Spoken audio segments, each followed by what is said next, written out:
नमस्कार दोस्तों।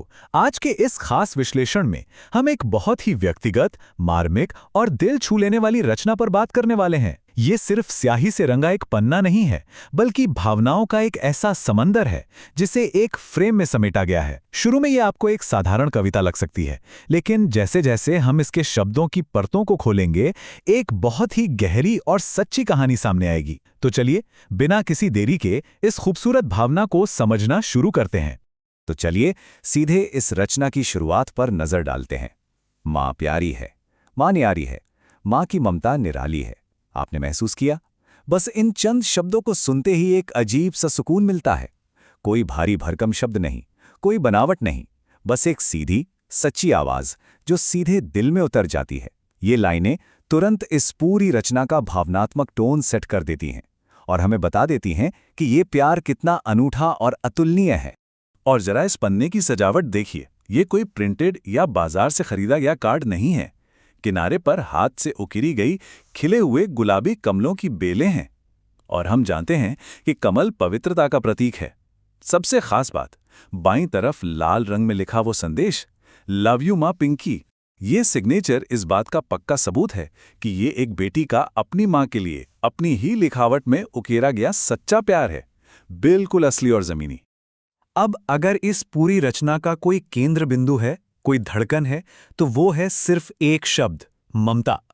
हम सब जानते हैं कि भारतीय संस्कृति में ममता का मतलब सिर्फ प्यार नहीं होता। ये एक निस्वार्थ, अपना सब कुछ न्योछावर कर देने वाला स्नेह है। लेखिका ने बार बार ममता शब्द का जिक्र किया है, मानो वो ये बताना चाहती हों कि दुनिया के सारे रिश्तों को एक पलड़े में रख दें, तो भी माँ का ये निस्वार्थ भाव हमेशा सबसे ऊपर रहेगा। इसे समझे बिना हम इस कविता का असली सार नहीं पकड़ सकते।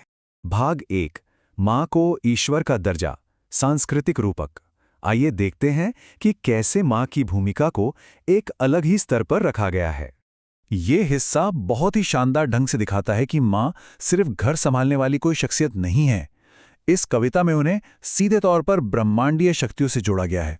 जैसे जब माँ शांत और पवित्र है तो वो गौरी है, जब बात अपने बच्चों की सुरक्षा की आए तो वो उग्र काली बन जाती है, और पूरे घर पर कृपा बरसाने वाली जगदम्बे भी वही है। मतलब लेखिका ने इन सांस्कृतिक रूपकों का इस्तेमाल करके ये समझाया है कि माँ के कितने सारे रूप हैं और हर रूप में एक अलौकिक शक्ति है ना कमाल की बात। भाग 2, घर का आधार, जमीनी वास्तविकता। अब थोड़ा जमीन पर लौटते हैं। उस अलौकिक दर्जे से अगर हम रोजमर्रा की जिंदगी पर वापस आएं, तो लेखिका एक ऐसी बात कहती हैं जो हम सब ने कभी न कभी महसूस जरूर की होगी। माँ का साया हो सर पर तो सभी कार्य बन जाते हैं। ये सिर्फ एक लाइन नहीं है, ये एक ऐसा भरोसा है कि अगर माँ का आशीर्वाद और उसकी छाया साथ है तो दुनिया की कोई भी चुनौती बड़ी नहीं लगती। वो हर परेशानी को सुलझाने वाली एक ढाल है जो पूरे परिवार को सुरक्षित रखती है। इसी सोच को आगे बढ़ाते हुए एक बहुत ही गहरी बात कही गई है। असली दौलत क्या है? भौतिक धन, सोना चांदी? बिल्कुल नहीं। इस रचना के मुताबिक माँ के समान कोई संपत्ति नहीं है। अगर आपके पास माँ है तो आप दुनिया के सबसे अमीर इंसान हैं, क्योंकि जो मानसिक शांति और पूर्णता माँ के होने से मिलती है वो दुनिया का कोई भी खजाना नहीं दे सकता। माँ की उपस्थिति ही सबसे बड़ी दौलत है। भाग 3, अनुपस्थिति का दुख, एक मार्मिक मोड़। यहां से भावनाएं एक बहुत ही गहरा मोड़ लेती हैं। तो सबसे अहम बात यह है कि कविता यहां आकर अचानक अपना रास्ता बदल लेती है। अभी तक जो एक प्यारी सी स्तुति लग रही थी, वो एकदम से एक गहरे दुख में बदल जाती है। एक तरफ लेखिका कहती हैं कि बड़े भाग्यशाली होते हैं वो बच्चे जिनकी माँ जीवित होती है, और ठीक अगले ही पल एक कड़वी, दिल तोड़ देने वाली सच्चाई सामने आती है, माँ के बिना अकेली हूं। ये वो पल है जब हमें एहसास होता है कि पिंकी ने ये सब महज एक कविता के रूप में नहीं लिखा, बल्कि एक मार्मिक शोक गीत है जो माँ के जाने के बाद के गहरे अकेलेपन को बयां कर रहा है। लेकिन अब देखिए, इतने गहरे व्यक्तिगत दुख में डूबे होने के बावजूद उनका नजरिया सीमित नहीं होता। वो लिखती हैं कि उनके जैसे लाखों होंगे जिनकी माताएं जीवित नहीं हैं, और सच कहूं तो ये बात सीधे दिल पर लगती है। अपने दर्द से जूझते हुए दुनिया के उन लाखों लोगों के दर्द से जुड़ना, ये पंक्ति उनके व्यक्तिगत शोक को एक बहुत ही यूनिवर्सल एहसास बना देती है। ये बताती है कि माँ को खोने का दर्द हर जगह एक सा ही होता है। भाग 4, एक अंतिम अपील, सार्वभौमिक संदेश। आइए देखते हैं कि पिंकी हमारे लिए क्या संदेश छोड़ जाती हैं। जैसे जैसे हम इस विश्लेषण के अंत की ओर बढ़ते हैं, हम देखते हैं कि ये रचना सिर्फ दुख पर खत्म नहीं होती। पिंकी अपने पीछे एक बहुत ही स्पष्ट निर्देश छोड़ जाती हैं, उन सभी लोगों के लिए जो अभी भी भाग्यशाली हैं। उनका आग्रह है माँ को कभी ठुकराना नहीं, हमेशा उनकी सेवा करते रहना और ये मान लेना कि दुनिया में माँ से अच्छा कोई नहीं है।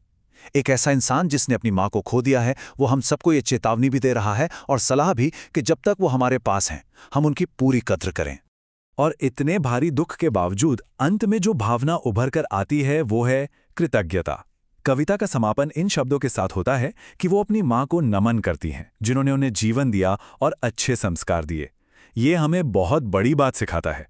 माँ भले ही शारीरिक रूप से मौजूद ना हो, लेकिन उनके दिए गए मूल्य, उनकी सीख और वो अच्छे संस्कार जीवन भर एक मजबूत नींव की तरह हमारे साथ रहते हैं। तो आज की इस चर्चा से हमने क्या पाया? पिंकी की इस हस्तलिखित कविता ने हमें ममता की गहराई, उसके ईश्वरीय रूप और उसके ना होने के खालीपन से रूबरू कराया है। जाते जाते ये विश्लेषण हम सभी के लिए एक बहुत ही गहरा सवाल छोड़ जाता है। आज हम अपने जीवन में इस मातृप्रेम, इस ममता का सच्चा सम्मान कैसे कर सकते हैं? क्या हम उन्हें वो समय और कद्र दे रहे हैं जिसकी वे वास्तव में हकदार हैं? इस सवाल पर जरूर विचार कीजिएगा। इस भावपूर्ण चर्चा में शामिल होने के लिए आपका बहुत बहुत शुक्रिया।